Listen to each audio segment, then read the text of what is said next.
¿Hacia dónde está caminando Guatemala? Where is Guatemala heading? Toward modernization, technological advancement, and strengthening its military capabilities. That is where we are headed. At the end of the year, aircraft will arrive, and it will be announced that we can now purchase modern weapons. Last month, on the opinion program Con Criterio in Guatemala City, Defense Minister Henry Sáenz said that President Bernardo Arévalo has ordered an overhaul of military equipment and capacity. Arévalo, who bills himself as a social democrat, has repeatedly asserted that his government respects human rights and democracy at home and abroad. That's why heads turned this week when digital outlet No Ficción reported that his administration bought millions of dollars in equipment from Israeli companies named by a UN Special Rapporteur as possibly involved in crimes of genocide in Gaza.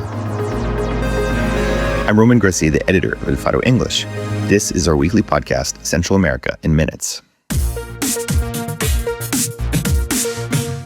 In Nicaragua, the house arrest of Daniel Ortega's brother relates more to El Salvador and Honduras than to Guatemala. In the case of Guatemala, they say globalism comes to die at CIPA, but in El Salvador, it's already dead. Central America in Minutes, an original podcast by El Faro English.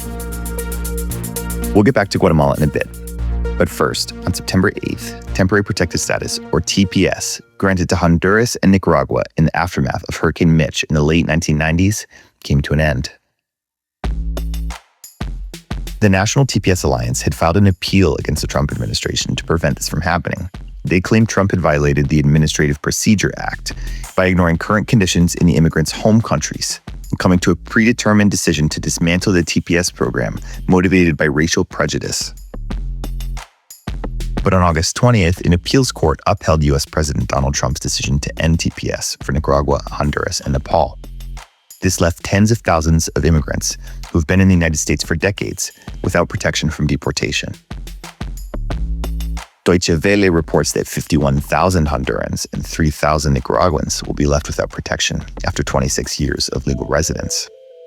DHS Assistant Secretary Tricia McLaughlin stated that this was in the name of the rule of law. Quote, TPS was never meant to be a de facto asylum system, she said. The ACLU of Northern California called the cancellation part of a coordinated campaign to undermine legal residency. Alianza Americas called it a, quote, vivid example of the lack of humanity of an administration that imposes its xenophobic values over the defense of human rights. Now the clock is ticking. Barring last-minute legal challenges, Hondurans and Nicaraguans have 60 days from September 8th to change their immigration status or risk deportation.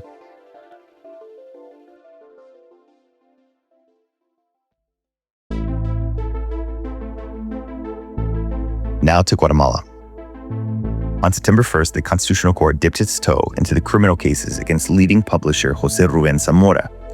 The highest court in the country declined to rule in favor of letting him out on house arrest, sending the ultimate decision on the matter back down to the Supreme Court. You may be surprised to learn that, at least in Guatemala, the Supreme Court is not supreme. Here's how things worked. The Constitutional Court sided with an appeal from prosecutors from the FESI unit, who've been internationally denounced for criminalizing Zamora. In doing that, the High Court revoked a provisional decision to let Zamora out, as he awaits trial on a series of allegations, including money laundering and obstruction of justice. But here's the kicker. A definitive ruling over Zamora's house arrest versus pretrial detention is now pending again at the Supreme Court. The Constitutional Court had only struck down a provisional ruling, which in Guatemala is not the same thing. In short, Jose Rubén Zamora's legal knot does not seem to have gotten any thinner, and he will remain in prison as the Supreme and Constitutional Courts continue to review his case. The snail's pace of this back and forth has posed other procedural questions. Prensa Comunitaria reported that the only dissenting judge, Ronnie Lopez, wrote that, quote, the individual freedom of the applicant was violated through legal maneuvers, denying not only fundamental guarantees, but also the speed of the criminal proceedings. This is not the first time Lopez has warned about the excessive use of pretrial detention for Zamora as prosecutors pile on appeals and motions to keep him in prison and add new charges. The bottom line is this. It seems Zamora, who first entered prison now over 37 months ago, will not be getting out of jail anytime soon. Hey, before our last segment, I want to invite you to join our crowdfunding community. If you enjoy Central American Minutes, a show keeping you up to date on the news every week from our region, at its most critical juncture in decades, go to support.elfaro.net to help us keep translating Central America. On Thursday afternoon, No Ficción placed the total that Guatemala paid this year for Israeli military gear at over $10.3 million. The report named 2 Israeli companies identified by the United Nations as purveying weapons to the Israeli military as part of a, quote, economy of genocide in Gaza. No Ficción published the implementation documents and spending reports, reviewed in the public contract database Guatecompras. The purchase agreement included weapons, ammunition, radio gear, nocturnal binoculars, and, quote, humanitarian aid equipment. The outlet reported that the 2 companies, Elbit Systems and Maroom Dolphin, market their equipment as combat tested. Defense Minister Science told Con Criterio that the government is also seeking to acquire planes and drones. They made the acquisitions as part of a military cooperation agreement signed with Israel in early 2023, in the final months of the preceding administration of Alejandro Yamatei.